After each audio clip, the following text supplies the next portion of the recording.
G'day, this is Captainoob, and this is a 2-shot light machine gun with plus 10% damage whilst aiming for its secondary legendary effect. I've also got the prime receiver on this because you can craft a lot more bullets that way, provided you've got enough flux to do it. And if you don't, you can go to White Springs and farm everything you need there. Plenty of ghouls, plenty of yellow cake flux for you to make the bullets, and you'll get XP in the meantime, so you get the Todd points as you're farming it. So it's a big win-win thing. Be sure to nuke White Springs this weekend because it's double XP and you got to make the most of that. Why don't you? I'm doing 63 damage. Obviously, that is boosted slightly by the prime receiver, but the 2-shot legendary effect is kind of interesting because a lot of people think it's God's gift to this earth, although they're probably looking at videos back from 2018 when this thing was just, the 2-shot legendary effect was devastating, especially mixed with explosive, because you just stacked all of these 100% multipliers onto each other to get incredible damage. But times have changed. This thing only does 25% extra damage, which means you're getting 62.5% of your original projectiles, or rather per projectile. So if one of them misses, then you're missing out on quite a lot of damage there. So it's very important to keep your spread nice and tight. We've got stabilized for that, and also armor penetration, because those individual rounds won't actually be hitting for as much, and you'll find with your hitting lower damage that a lot of the damage you can throw out is going to be soaked up even more. So as many armor piercing perks you can possibly get is what you need with a 2-shot weapon. So we've only got stabilized for this. If you've got a handmade rifle with 2-shot on it, you can chuck on tank killer as well, and then have a stinging magazine to get a little bit more. But yeah, there's stuff like that. There's no magazine options for this, unfortunately. The only receiver option is just the prime and the standard, which I've explained why the prime is superior. It's not all about damage numbers, but that is half of the reason why, I suppose. So we'll chuck on some of these heavy gunner perks, and we'll whack on Bloody Mess. You'll notice how we've got quick hands, and no dodgy today, because I want to, sprint up to enemies and shoot them at point blank range, just because I feel like shredding people with a buzzsaw. And we've also got Tenderizer, got Gunsmith to make this thing stick around, and we've also got follow through. That's at rank 3. So if we want to sneak and get a alpha strike on something and then kill them like that, then that would be good. And we've got a PCI chip, and the server's not responding, but that's okay because I've finished recording this section. Goodbye, everybody. Okay, so what just happened before is my power went out. So we're back a couple of hours later, but that's okay. You don't have to sit through it. So we're doing 95 damage now, which is okay. And here we are at the power station. Apparently some green skins just kind of showed up and took over the place, and now they're using their power to fill in giant tubs of goo of something or other. I don't know what that's all about, but we gotta go kick their asses. So that is precisely what we'll try to do. Yep. So as you can tell, if we zero in the head here and just give them a mouthful of these prime 308s, they don't stand up to a lot of punishment here. This is a very, very quick time to kill him. There's that blazingly fast reload. Probably could have mag dump it just to get that random chance of it having a little bit of that quick hands stuff going on, but whatever. That's a lot of XP. Is double XP on right now? It might be. No. I just happened to clock a lot out of that. Unless I didn't see it.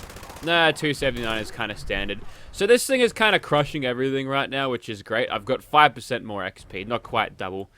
And we're doing 136 damage. That's obviously being split up between the two projectiles, eaten up a little bit by the armor. Stabilize is helping me out here, but it's still getting eaten up a little bit. But so far, so good. As long as we can get close and shoot them from ages away, then we'll be fine. We're also in this power armor. I saw this in the item store. I picked it up.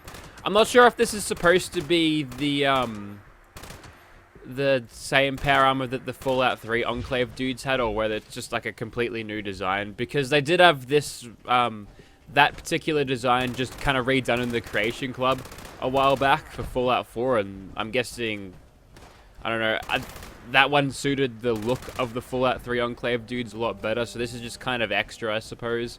I don't know how they fit in with the lore there, or whether it's just a thing that they put in just because they can, and yeah, they didn't even have time to start regenerating. He did end up giving us a pole hook though, which we could probably just, cram up his ass, but he's kind of in bits now, so that'll be more difficult. It's not a huge deal if we end up getting under 20% health, because then my emergency protocols start kicking in, and I get lots of defense, and if you want to use this thing at range, I didn't speak about this before because I got sidetracked on the power armor skin that I've got. You can kind of microburst it, and that way you can sort of, also you're pausing between bursts, it'll give time for Tenderizer to kick in, so you can actually salvage a little bit of that time to kill, or bullets to kill, I suppose, with that Tenderizer thing going. Because this thing right now, it shoots too fast before Tenderizer can even actually get started. So, you know, if you want to slow down your shots a little bit. Same thing goes for, I suppose, follow through if you want to activate that. But obviously, at this moment, stealth ain't too much of an option. This thing shreds the crocodiles. That's really good. It's a very effective anti-crocodile thing.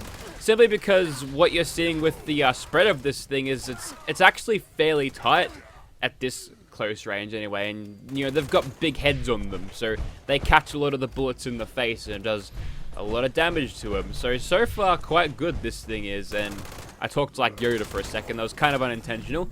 And we managed to kill both of them at the same time with the far-flung fireworks. Very nice. This thing's definitely got the pace, which I really love. Any weapon that can kill this fast allows me to just breeze through these guys like this, and, you know, killing them so fast that they've got no chance to attack me back. That's good. That's really good. So this thing is absolutely shredding right now, and I didn't kind of expect it to pan out like this, but I'm really glad that it has, and we actually got a sneak critical there. Obviously didn't wait long enough for follow through to pop in. Would be much quicker to just kill him without the waiting for that, because then he'd detect me and all of his friends would, and we wouldn't get the drop on those guys. But yep, blaze through here as quick as that. Let's go into the ghouls and shoot them.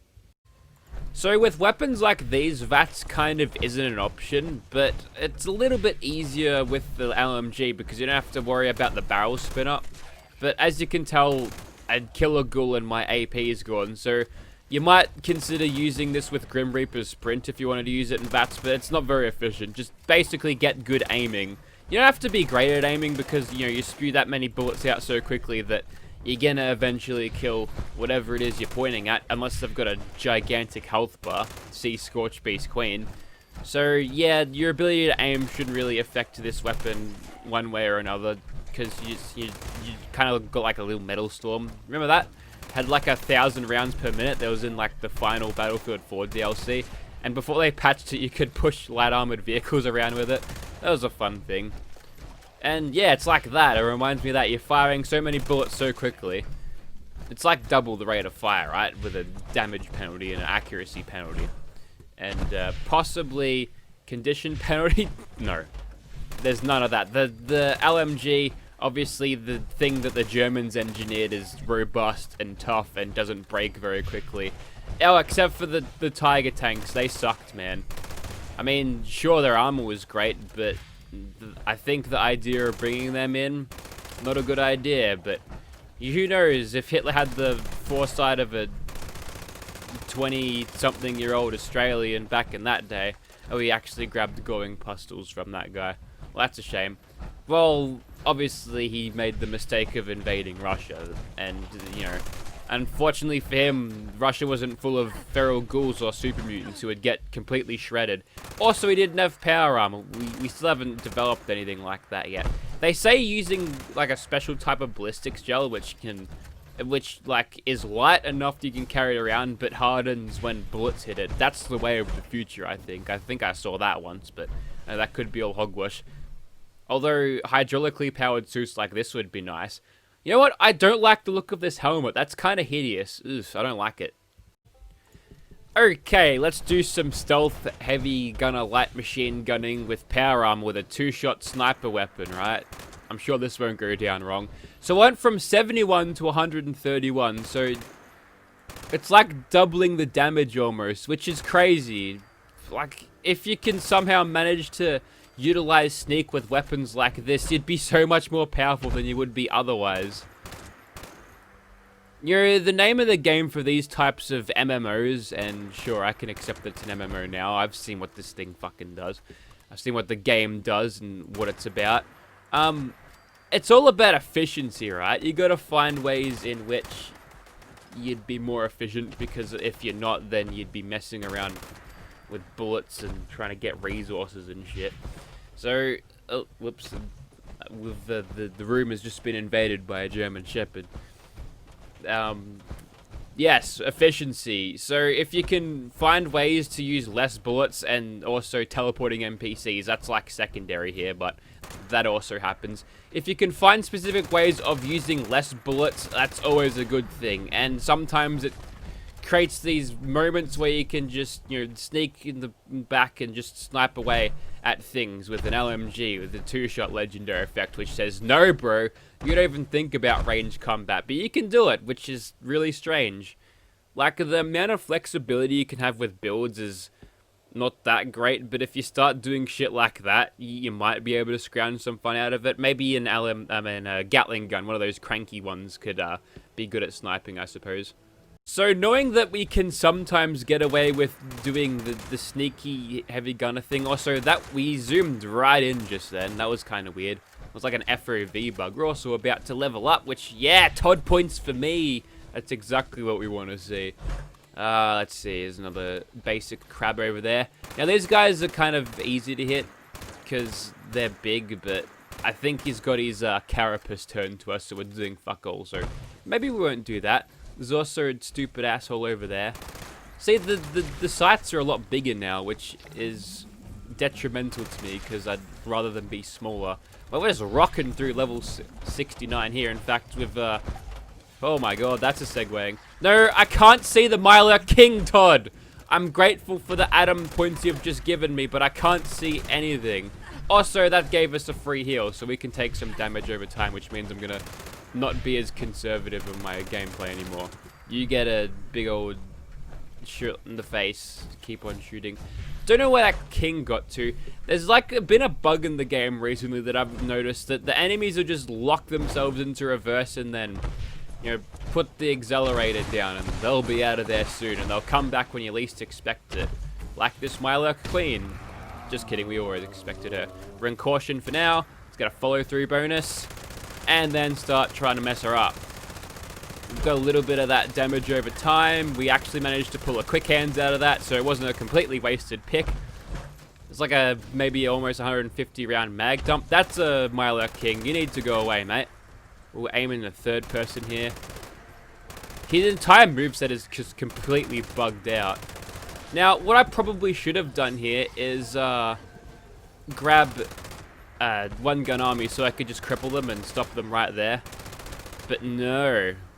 I had to keep on quick hands. It's been a complete waste and a dead weight this entire video, but because I've been always reloading between things because my reloading is so quick anyway. Maybe if I was constantly mag dumping like at a Scorched Earth event, not that I'd use this thing at Scorched Earth, but it's an option. Yeah, you could totally do that. Also, this Myler Queen has just thrown it into reverse and off she goes. I think that's like a little baby Myler. Now, we should be killing him with the Strangleheart damage over time, but gun bashing will do. Let's move on. Alright, time to put our Prime Receiver into better use than it has been thus far. Got a Tenderizer bonus on that guy, because Flung Fireworks activates that. It's a good synergy to have. It's a nice perk. It's not something you can depend on for damage, but in some cases it can be good, in some cases it can be bad, like pushing legendary enemies away. That could potentially be annoying, yes. And now we do have Enforcer, which I've decided not to grab a shotgun to do. Actually, I've got shotguns. Maybe that'll do. We've got a good rate of fire on that shotgun. I heard a Scorch Beast land, but I don't know where he's got himself to. So, this attack that they do is, with the Death Breath is actually annoying because not only does it give you screen shake, which can mess up your aim, but it blinds you. It's so annoying. I've actually seen mods on the Nexus, right, which change it to like a Gamma Gun projectile, so it doesn't do any of that. Oh, I believe the Scorched Beast landed for something else over there, which is annoying because I'm supposed to be the center of attention here, right? Let's get that at least clear. Ah, it's gone for the double piss. He's must have had a big night in the pub. All right, we're in Nerd Rage now, so our damage is going to be pretty much as high as it needs to. We just need to worry about being unfortunately killed there. Any of these melee guys hit us, we're pretty much dead at this point, so let's make some good use out of this. Getting a little bit of tunnel vision. That guy didn't punch me, so it's fine. This guy will shred in the face and can't outpace. If I shot him in the head, probably different story there. I was kind of shooting all over the place there. There we go. That one finally goes down. We'll switch back to third person just so we can see any sneaky bastards coming up behind us. He's going for another piss. That's fine. Now, I noticed there was something over here. It was Gutsies. They're very dangerous, so we'll take them out. Where there's one robot, there's usually more. In this case, maybe not so much. And you've decided to land, which means we're going to open up your face. And a little bit of rubber banding health bar later, and a nocturnal war drum. We'll ignore that. I think that's about this video done. So, two-shot Hitman's LMG. It's been a pretty good weapon. And, yep. Notice how the guy with the pickaxe, yeah, could shrug that off. But as soon as they punch you, just dead. Instantly. Yeah, okay, thanks, game. And yeah, we're dreaming a bit big if we have another Crean-tested series, that's for sure. Still got all the thumbnails from back there. I also called for help. To who exactly would I think would help me? So yeah, I'm not specifically super attached to this weapon, but if you do want to see this, I'm willing to let it go. Just for a generic trading weapon, something interesting to have on the channel, and then I'll toss that away as well. And then the whole thing starts all over again. It's brilliant. Yeah, the VATS ain't doing too well with this. I only got maybe the one hit. Maybe the damage numbers were overlapping there, but it doesn't look like I was doing too much there. Yeah, I don't think I can say too much more about this weapon. You've seen it work. I've seen it work. It's pretty good. Thank you for watching, guys.